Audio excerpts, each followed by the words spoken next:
ang mga dayuhan nakatira. Sa pagde-describe ko ng mga changes na mayroon dito sa taon ko ay lalo kong naiisip na sobrang layo ng agwat namin. Sobrang layo ng taon.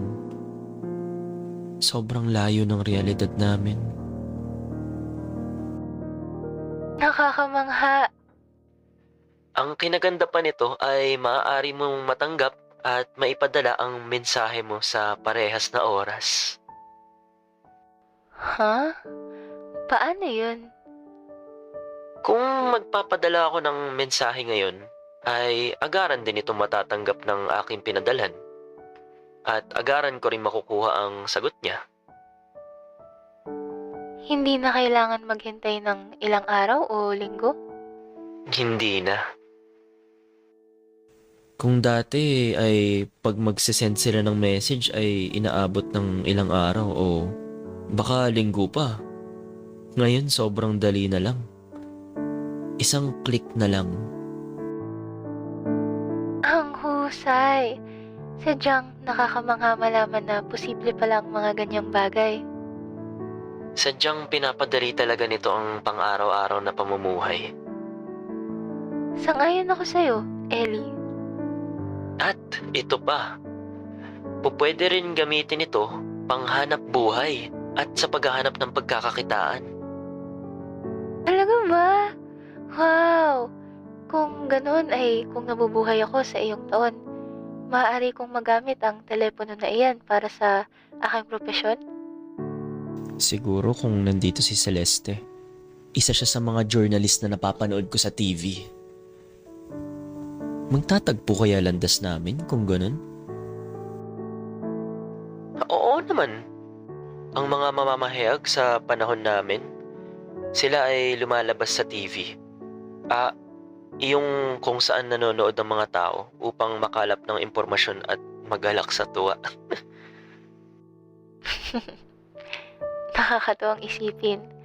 Sana ay magkaroon ako ng pagkakataon maranasan yan. Naniniwala ka ba, Celeste, na pagkatapos mong mamayapa ay mabubuhay ka ulit sa ibang kaanyuhan at sa susunod na taon? Ngayon ko lamang narinig yan. Posible ba yun? Siguro. At kung totoo man, sana ay nandito ka bilang tao sa taon ko para maranasan mo lahat ng kinukwento ko. Kung ako man ay naging tao sa panahon mo, ang aking hiling ay makita kita.